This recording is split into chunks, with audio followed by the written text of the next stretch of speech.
बिस्मिल्लाहिर्रहमानिर्रहीम। अस्सलाम वालेकुम। मैं हूँ साइमा। तो आज मैं बनाने जा रही हूँ बहुत सिंपल सा आलू चिकन पुलाव। देखते हैं किस तरह से बनता है। तो सबसे पहले मैंने देगची को रख दिया है चूल्हे पे। अब इसमें थोड़ा सा ऑयल डालूंगी, तकरीबन हाफ कप के करीब। तकरीबन 2 गिलास मेरे पास चावल है और उसमें आधा किलो चिकन डाल रही हूँ और एक बड़े साइज़ का आलू डालूँगी। तो टाइम की बचत के लिए यहाँ सबसे पहले मैं प्याज और टमाटर का पेस्ट डालूँगी, तकरीबन हाफ कप।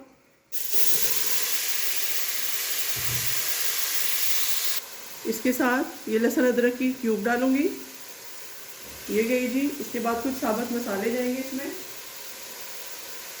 जो कि पुलाव की खुशबू और जायके के लिए बहुत ज़रूरी हैं। यहाँ मेरे पास एक दालचीनी स्टिक है, बड़े साइज़ की है, इसको मैं छोटा कर लेती हूँ। ये देखिए इस तरह से ये डाल दूँगी। एक मोटी इलायची जाएगी, ये वाली, इसका मुंह खोल के डाल देते हैं। एक ये फूल जाएगा इसमें, और लौंग जाएंगे 3 से 4 खुशबू और जायके के लिए, और 2 से 3 मिर्चें काली डाल दूंगी इसमें। बस जी, ये इसमें साबुत और खड़े मसाले हम डालेंगे। और इसके बाद जाएगा इसमें चिकन। ये देखिए मेरे पास तकरीबन हाफ केजी से थोड़ा ज़्यादा ही चिकन है, ये डाल दूंगी। बिस्मिल्लाहिर्रहमानिर्रहीम।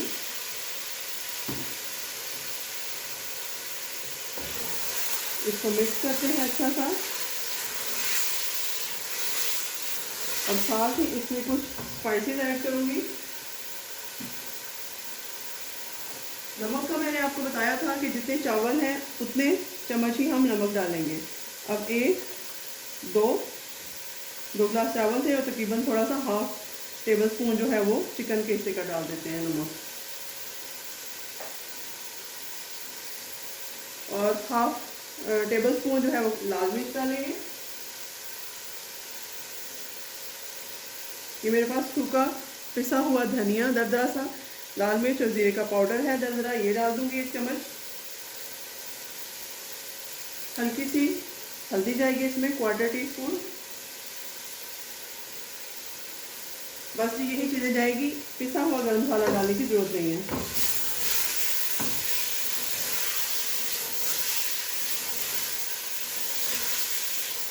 अब इसको भुनाई करते हैं इसकी। थोड़ा सा मैं पानी ऐड करूंगी ताकि मसाला जले नहीं।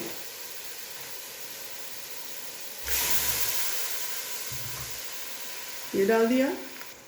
और इसके बाद जी ये मेरे पास एक बड़े साइज़ का मैंने आलू कट कर लिया है, ये डाल दूंगी। और इसके साथ कुछ साबुत हरी मिर्चें जो बाद में जाएंगी, अभी सिर्फ आलू ही डालेंगे।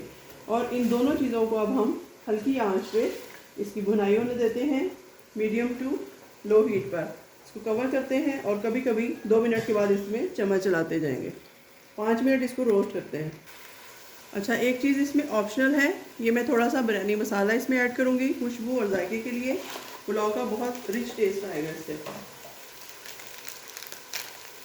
तो 1 टेबलस्पून के करीब मैं इसमें बिरयानी मसाला ऐड कर रही हूँ। आप ज़्यादा भी कर सकते हैं या कम भी कर सकते हैं अपने टेस्ट के अकॉर्डिंग। इसके बाद जी इसको मिक्स करते हैं इसी स्लो हीट पे।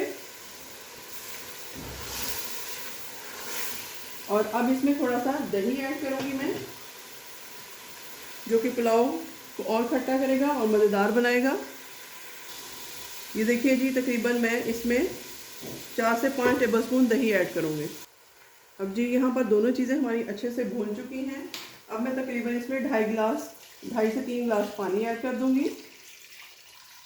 इतना पानी डालेंगे जिसमें हमारे चिकन और आलू जो हैं वो अच्छे से डिप हो जाएं। तो मेरा ख्याल है कि इतना पानी काफ़ी रहेगा। साइडों से नीट करते हैं इसको और इसको कवर करते हैं उस वक्त तक जब तक हमारे आलू और चिकन बॉयल होकर अच्छे से गल ना जाए। तकरीबन 4 से 5 मिनट लगेंगे। उसके बाद देखते हैं क्या करना है। तो देखते हैं इसकी क्या पोजीशन है। बहुत अच्छे से बॉयल हो रहा है। इसको हम चिकन और आलू तहारी भी कह सकते हैं।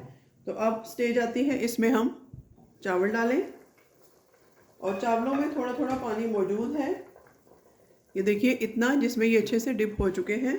बिल्कुल साफ़ और शफाफ पानी है। इसके साथ ही मैं इनको डाल दूँगी अच्छे से नीट कर लेते हैं, चीज़ों को अच्छे से नीट किया कीजिए, बरकत रहती है खाने में। तो अब इसको मिक्स करते हैं और इसको बॉयल होने देते हैं। ये देखिए अच्छे से इसको मिक्स कर दिया, बिल्कुल स्लो हीट पे अब हम इसको कुक करेंगे ताकि चावल भी गल जाए, आलू भी और चिकन भी। और इसी स्टेज पे मैं इसमें कुछ चीज़ें ऐड करती हूँ।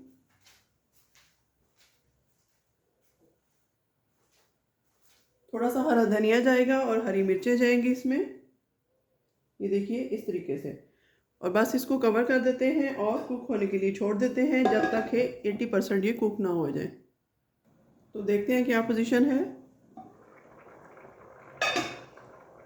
बड़े अच्छे से स्पाइसेस इसमें मिक्स हो चुके हैं हर तरफ, बड़ा मज़ेदार सा पुलाव लग रहा है। तो चलिए अभी इसमें टाइम है, इसको 4 से 5 मिनट और इस तरह कवर करके ही पकाते हैं।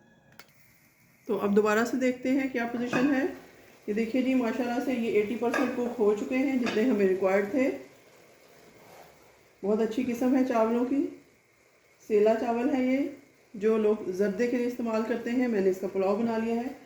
तो अब बिल्कुल स्लो हीट पे इसको कर देंगे और फिर से इसको कवर कर देंगे तकरीबन 6 से 7 मिनट के बाद। उसके बाद इसकी फाइनल लुक देखते हैं। तो अब देखते हैं, दम हो चुका है इसका। माशाल्लाह से बहुत अच्छी खुशबू और जायका नज़र आ रहा है इसका। अगर हम टेस्ट करेंगे तो जायका भी पता चल जाएगा कैसा है। लेकिन अभी देखते हैं कि चावल सही से गल गए हैं, बिल्कुल सही गल चुके हैं माशाल्लाह। अब इसको हिला लेते हैं और इसको प्लेट में सर्व करते हैं। तो यहाँ पर जी इसमें हम डालते हैं, प्लेट में सर्व करते हैं पुलाव को। आपके सामने ही गर्मा गर्म डालती हूँ मैं, ये देखिए इस तरीके से।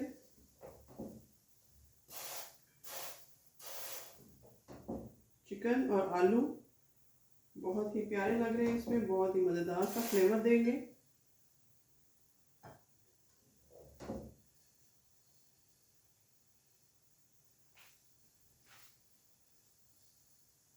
तो ये देखिए इस तरह से मैंने पुलाव बनाया है। आप भी इसको बनाएं, ट्राई करें।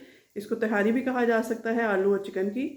तो मुझे अपनी दुआ में याद रखिएगा। मिलते हैं किसी नई और अच्छी रेसिपी के साथ, तब तक के लिए अल्लाह।